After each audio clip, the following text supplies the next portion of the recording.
State bank यानी SBI जैसी प्रतिष्ठित और भरोसेमंद संस्था में ऐसा घोटाला सामने आया है जिसने बैंकिंग व्यवस्था की पारदर्शिता पर गंभीर सवाल खड़े कर दिए हैं। गुजरात के दाहोद जिले में स्थित एसबीआई की 2 शाखाओं में ऐसा लोन घोटाला हुआ जिसमें ऐसे लोगों को लोन दिया गया जिनकी ना तो स्थायी नौकरी थी और ना ही वे लोन की पात्रता रखते थे। वहीं कुछ मामलों में तो आवेदकों को कोई नौकरी ही नहीं थी, लेकिन सरकारी विभागों में कार्यरत ड्राइवर या टीचर बताकर उनके फर्जी दस्तावेज बनाए गए। वेतन पर्चियों को इस तरह से तैयार किया गया कि वे बैंक की नजरों में उच्च वेतनधारी कर्मचारी प्रतीत हो रहे थे। इस धोखाधड़ी से करीब 5.50 करोड़ रुपए के लोन स्वीकृत किए गए।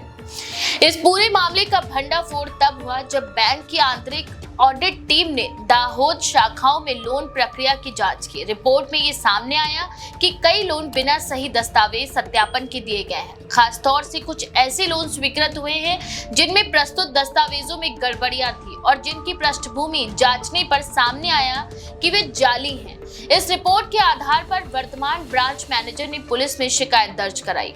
वहीं पुलिस जांच में पता चला कि ये पूरी धोखाधड़ी एक संगठित गिरोह द्वारा की गई, जिसमें पूर्व बैंक प्रबंधक की संलिप्तता भी सामने आई।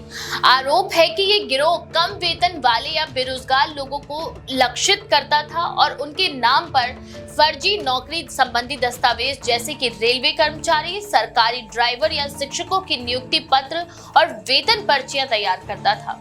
इसके बाद इन जाली दस्तावेजों की मदद से एसबीआई से लाखों के लोन स्वीकृत करवाए जाते थे। बैंक अधिकारियों की माने तो ये घोटाला एक पूर्व बैंक प्रबंधक, लोन एजेंटों और स्थानीय दलालों की मिलीभगत से हुआ।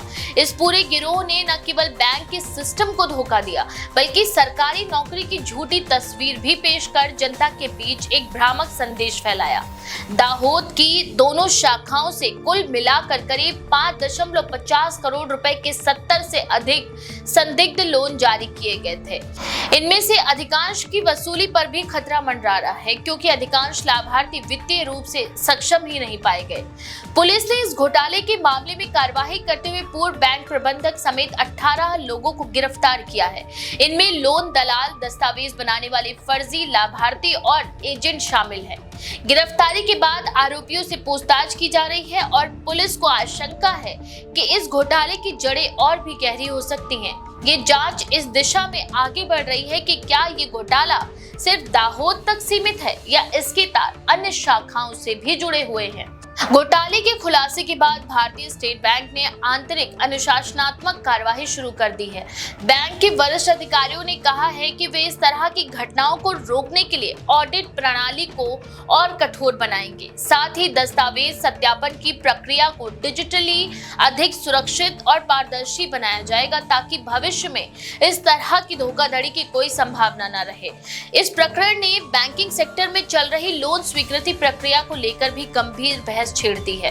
विशेषज्ञों का मानना है कि डिजिटल बैंकिंग और दस्तावेज सत्यापन की आधुनिक तकनीकों के होते हुए भी अगर इस प्रकार की धोखाधड़ी संभव हो पा रही है, तो इसका अर्थ ये है कि जमीनी स्तर पर अभी भी भ्रष्टाचार और मिलीभगत का बोलबाला है। वहीं इस घोटाले में ये बात और भी चौंकाने वाली है कि कुछ आवेदकों के पास तो कोई नौकरी ही नहीं थी, फिर भी उनके नाम पर सरकारी विभागों के फर्जी पहचान पत्र और वेतन स्लिप बनाई गई। कुछ मामलों में रेलवे विभाग के कर्मचारियों की सैलरी स्लिप में वेतन की राशि बढ़ाकर दर्शाई गई, जिससे बैंक को ये लगे कि वे लोन के लिए पात्र हैं। उन सभी मामलों में लोन का अमाउंट 2 लाख से 15 लाख रुपए तक का था, जो बिना जमीनी संपत्ति या किसी सिक्योरिटी के जारी किया गया। घटना सामने आने के बाद दाहोद के स्थानीय निवासियों में भी इस मुद्दे को लेकर भारी चर्चा है। कई लोगों का कहना है कि बैंक की लापरवाही और सिस्टम की कमजोरियों का फायदा उठाकर कुछ लोग गलत तरीके से फायदा उठा लेते हैं, जबकि आम नागरिक जो सही तरीके से लोन लेना चाहता है उसे कई औपचारिकताओं से भी गुजरना पड़ता है। वहीं एसबीआई की छवि पर इस प्रकरण का गहरा असर पड़ सकता है। हालांकि बैंक के अधिकारियों ने इस बात की पुष्टि की है कि दोषियों के खिलाफ सख्त कानूनी कार्यवाही की जाएगी और जिन कर्मचारियों की मिलीभगत साबित होगी उन्हें बर्खास्त किया जाएगा। इस केस की जांच को आगे बढ़ाने के लिए एक विशेष टीम गठित की गई है, जो दस्तावेजों की गहराई से जांच कर रही है। पुलिस को शक है कि इन आरोपियों ने न केवल एसबीआई बल्कि अन्य बैंकों को भी इस तरह के फर्जीवाड़े से निशाना बनाया होगा। अभी तक की जांच में ये बात सामने आई है कि आरोपियों ने लोन स्वीकृति के बाद मिली रकम को अलग अलग खातों में ट्रांसफर किया और फिर नकद निकाल कर बैंक रिकॉर्ड से छेड़छाड़ की। इस वजह से ट्रांजैक्शंस को ट्रैक करना भी पुलिस के लिए चुनौती बन गया है। हालांकि बैंक के सर्वर डेटा और सीसीटीवी फुटेज की सहायता से पुलिस इन लेन देन की कड़ियां जोड़ने की कोशिश कर रही है। इस पूरे प्रकरण से ये भी स्पष्ट होता है कि बैंकिंग तंत्र को सुधारने की आवश्यकता है। लोन जारी करने की प्रक्रिया में मानवीय हस्तक्षेप को कम करना और सभी दस्तावेजों की डिजिटली वेरिफिकेशन अनिवार्य बनाना एक बड़ा कदम हो सकता है।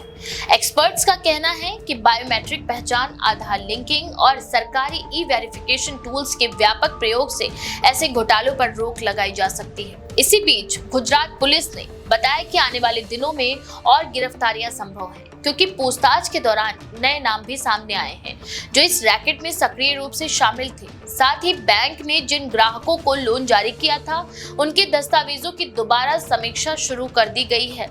जिस पर संदेह है उनके खिलाफ रिकवरी की कार्रवाई भी की जा रही है।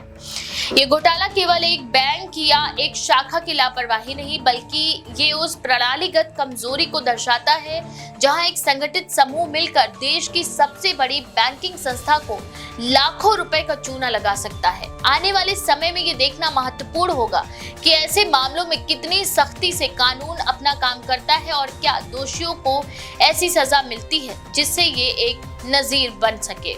इस बारे में आपका क्या विचार है? अपनी राय कमेंट में जरूर लिखें। ऐसे और भी खबरों के लिए देखते रहें द पेज 90।